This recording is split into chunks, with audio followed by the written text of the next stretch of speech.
Pero dumito muna po tayo. Ano ang posibleng mangyari doon sa mga senador na nagpatakas daw po kay Bato de la Rosa? Ng Malacanang na nais ni Pangulong Ferdinand R. Marcos Jr. na matiyak na may mananagot sa pag-alis ni Senador Bato de la Rosa kahit nasa ilalim ito ng protective custody ng Senado. Naku po, Robin Padilla! Naku po, Binoy! Ikaw yung huling nakita na kasama ni Bato de la Rosa doon sa parking ng Senado. At ikaw din, yung nakita nung mga gwardya na kasama ni Bato de la Rosa. Iyare! Kaya po pala tahimik na si Robin Padilla. Tangiti-ngiti na lang po mga kababayan. Kasi posible na makasuhan ng obstruction of justice o baka pati harboring a fugitive.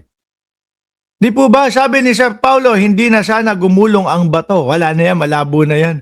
Kaunting-kaunti na lang po ang igugulong niyan. Naninindigan din sa pagtalima ng Pangulo sa rule of law. Si Kenneth Pasyente sa sentro ng balita. Ibinahagi ng presidential Ako, nakita ko yung mga anak ni Robin Padilla mukhang maliliit pa. Siguro kaya nagpupuputak na din si Mariel. Kaya ipinagtatanggol yung kanyang asawa. Malakas kasing magmagaling si Robin Padilla, mga kababayan eh. Malakas magmagaling si Robin Padilla. Yun nga lang doon sa medyo nabulyawan lang ng konti o nataasan lang ng boses ni Senator Pangilinan, si Binoy. Aba, nung nakita niya may dalawa sa kabila, dalawa sa kanan, na mga aawat sa kanilang senador at pihado naman, may nakatutok na camera sa kanila. Biglang tapang talaga, wag mong hawakan pre. Gumanon si Binoy. Eto naman. Nangunguna sa pagtakas kay Bato de la Rosa. Yari talaga. Communications Office ang CCTV footage ng pag-alis umano sa Senado ni Senator Ronald Bato de la Rosa noong madaling araw ng May 14. Yan ay matapos ang nangyaring tensyon sa loob ng Senado. Sa video na may timestamp na 2:30, makikita ang isang lalaki na nakabarong. Sinundan siya ng babaeng may bitbit na gamit. At sumunod ang isa pang lalaking naka-jacket at nakasombrero. 2:31 makikitang lumabas ang tatlo mula sa pinto ng Senate premise patungong parking area. At sa isa pang footage, nakitang sumakay ang mga ito sa puting Fortuner. Nako, ayun kita. Puting Fortuner, nako! Yari, ayan po, inamin ni Robin Padilla, na ito po ang pinaka-humble na sasakyan sa Senado. Fortuner lang po. Nakita ang tatlo na sumakay sa puting Fortuner. Binoy! Nako po, dahil sa pagmamagaling mo, baka maoblo ka, sir. Ang liliit pa yata ng mga bago mong anak.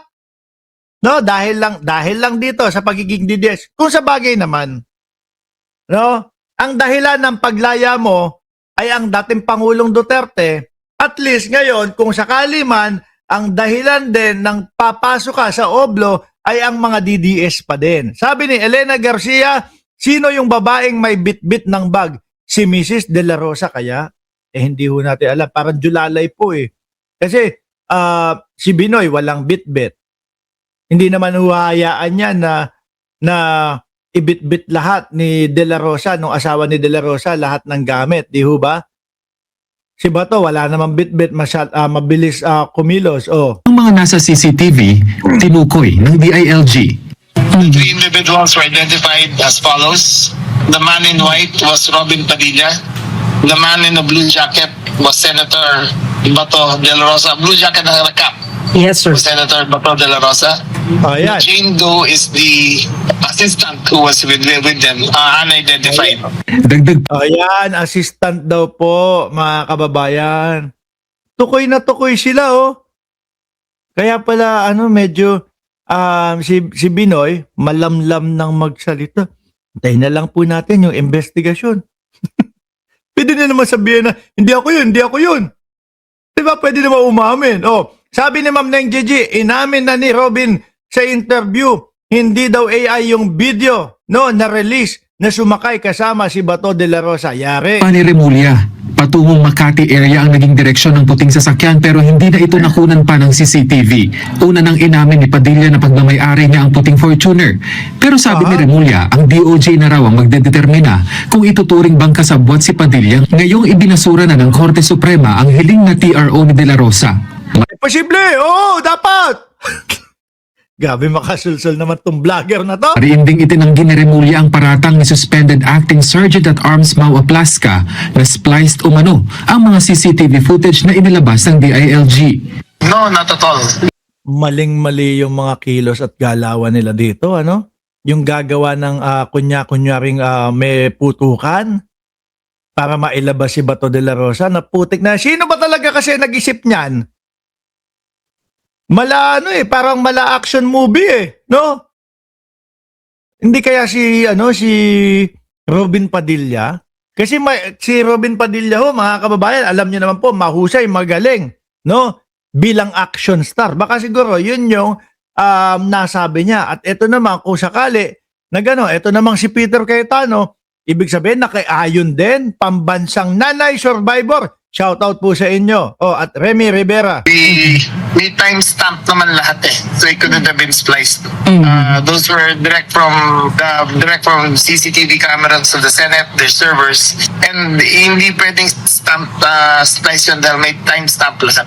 Ayon sa Malacanang, nakita na ni Pangulong Ferdinand R. Marcos Jr. ang kuhang ito ng CCTV at sinabi na hindi ito karapat-dapat. Alam po natin na ang mga tao na dapat na may panagutan, yan din po ang ayon sa Pangulo, ay dapat Dali nga, kamusta kaya si Boss Binoy? Titingin lang ako doon sa kanyang social media. Titingnan ko lang,